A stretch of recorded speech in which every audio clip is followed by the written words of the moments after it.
Hey, welcome to this week's Table Talk podcast. It's Caleb. I am here with David. We're actually recording on Monday this week, and it is like kind of gross outside. It's rain and cold, and it's snowing in my home in Grayson, Kentucky. Got a little snow report from out there today, so we just got the rain part. Kind of wish we had the snow, David. I'm going to be honest. Yeah, that would be nice. Like just a little dusting. We don't need things shut down for 3 weeks. Oh, I want things shut down. I want to shut down. Yeah.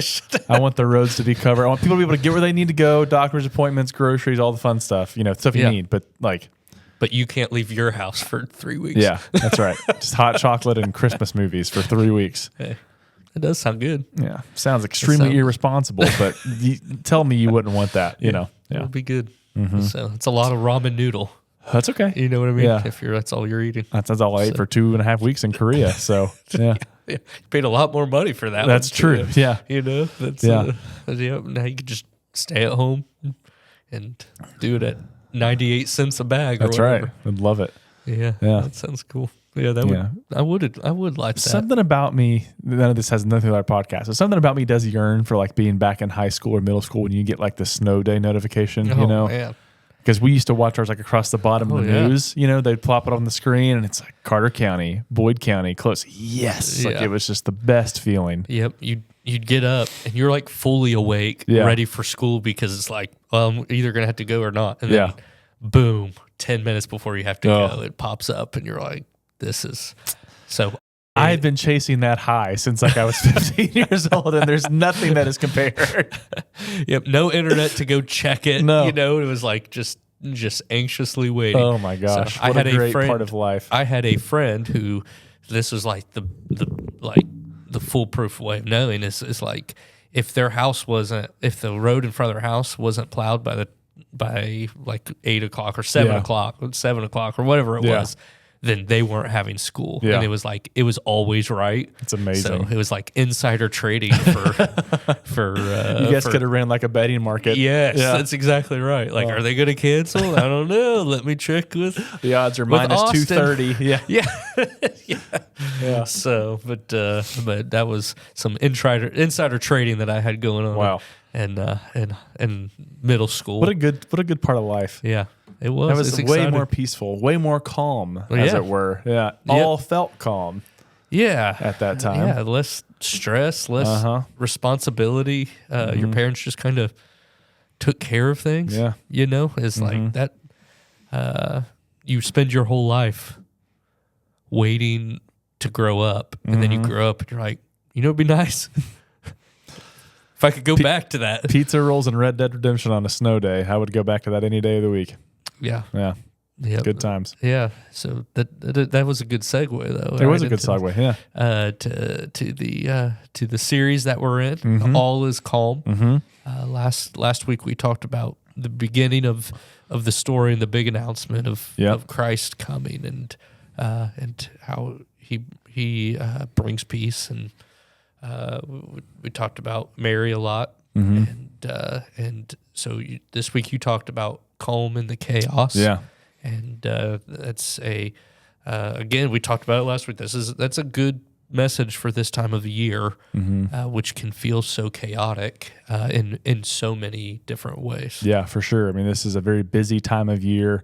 We just had a staff meeting a little while ago where we were looking at the calendar for the next few weeks. I mean, there's a lot of stuff going on, Christmas-wise and for church, and then we all have personal stuff going on too. So it's a lot of things happening. And then, you kind of look beyond that. It's just life can feel chaotic, and we're all busy. We're all, most of us have way too many things going on. We're surrounded by noise. A lot of us have too many entertainment options, new movies, TV, podcasts. We've always got noise. Our phones are dinging all the time with notifications. Like, we're just kind of surrounded by chaos.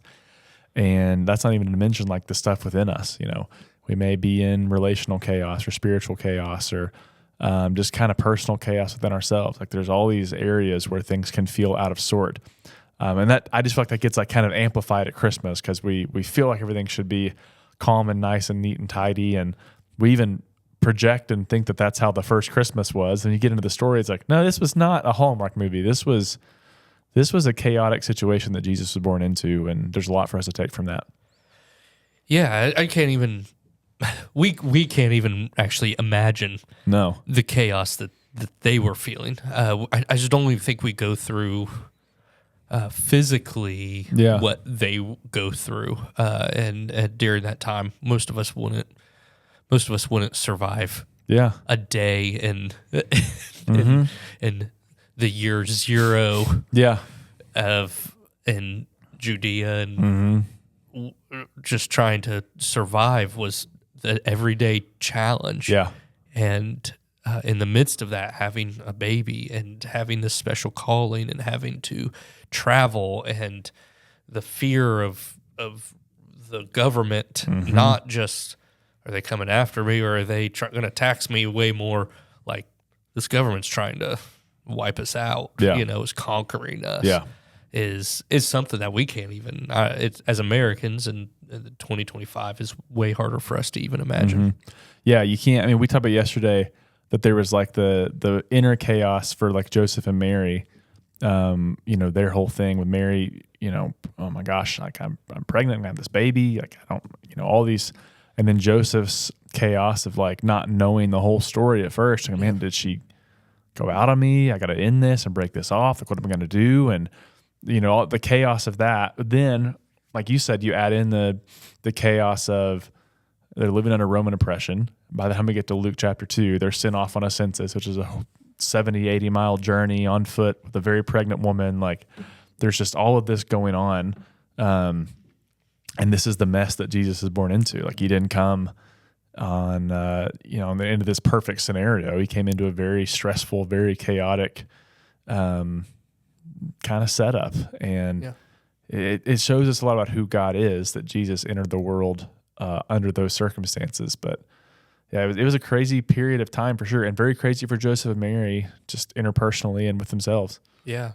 And you can't imagine, it's hard for us to even imagine the pressure that they had as a couple. You talked about that first, which is Mary getting pregnant, and the fear of, I could be killed for this.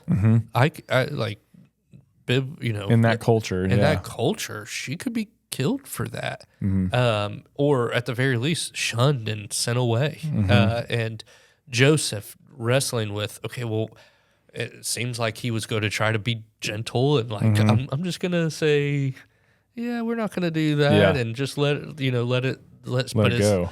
But even in the midst of that, the chaotic feelings, the fear, the trust that they had in God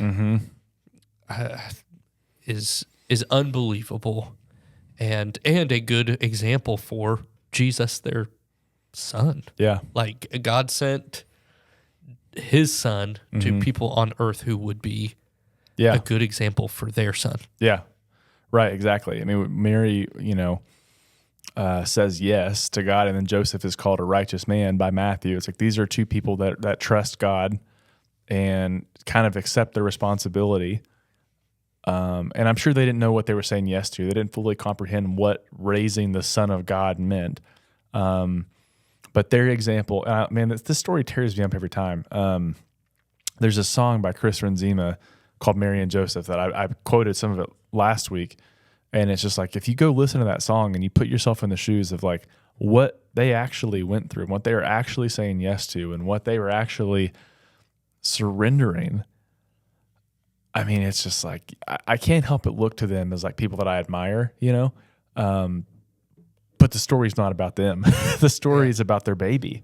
And it's just everything about like they're saying yes is a call and a challenge to me to be like, what are the places that I'm holding back or resisting saying yes in? What are the places which I'm scared, where am I fearful?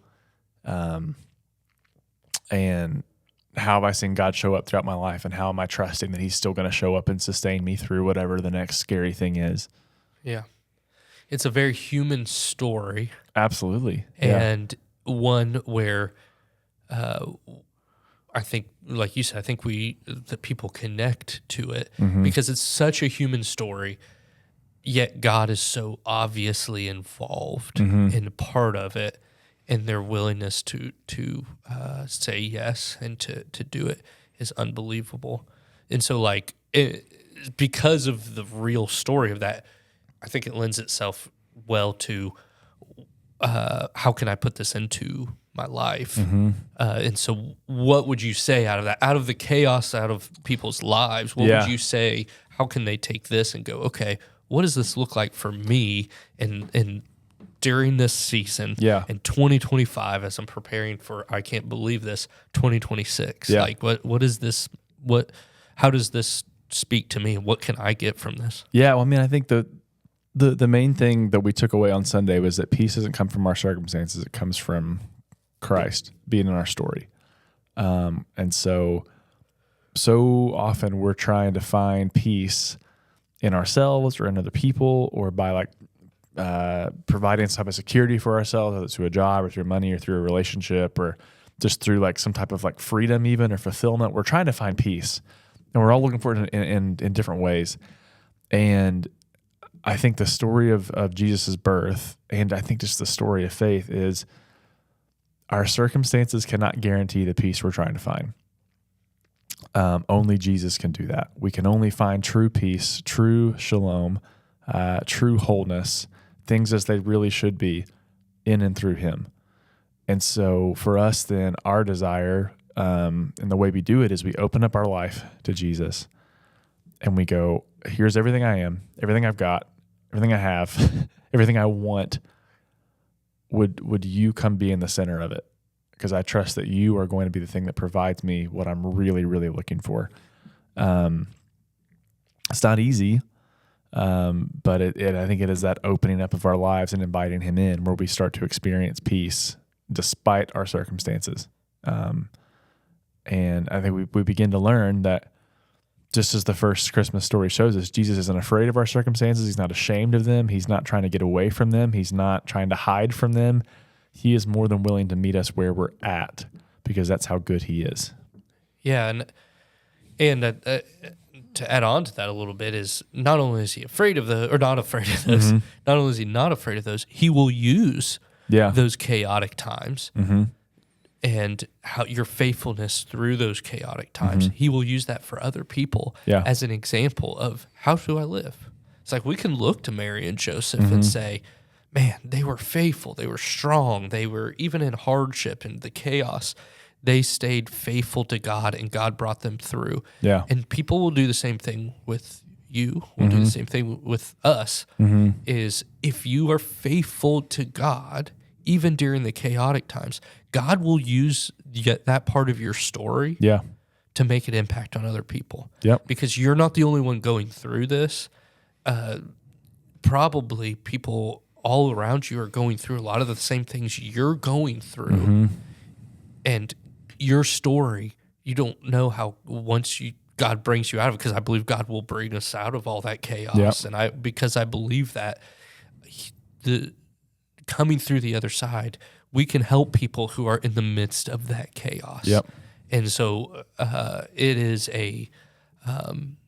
it's a great example of that for us. Like, man, you can do this. You can get through it. I can get through this. I can do it. Since I did it, I know you can do it. And look what God did in my life through it. He can do that for you too. And Mary and Joseph are a good example of that. We can look at them as examples, and that's what's cool is whoever's listening to this right now, they can do that. They can use their story to help other people in times of chaos. Yep, exactly. God uses our stories, and particularly the hard parts of them, to bless other people. And Henry Nouwen calls it being wounded healers, that we actually don't go forth in ministry and in service to other people despite our wounds or in spite of our wounds. We actually go and serve in and through our wounds. That it's in those places that Jesus actually, as he heals us, heals other people. And so it is that call to us to like not only open our lives up to Jesus, but to open our lives up to others so that people can see how God has sustained and strengthened us and healed us over time. Those can be stories of healing that encourage other people. And so we didn't really get into that much yesterday. I don't know if we did at all, but it is a very like true part of this where it's like, hey, he's not afraid. He'll show up and he'll use it. Yeah. And we don't always like that, but it's I don't always like that. Yeah. But it's God tends to make good things out of bad things. It's kind of what he does. Yep. I know I was going a little off a script. That's okay. Script, Yeah. But it's like we have a script. Yeah. Like, no, David, you said words we didn't have written down here. But it just came to my mind, and maybe someone that's listening to this needs to hear that, which is be honest with it, and also know that like once you come out of this, there are going to be other people that need it. Yeah. And so I think it's perfect for this time.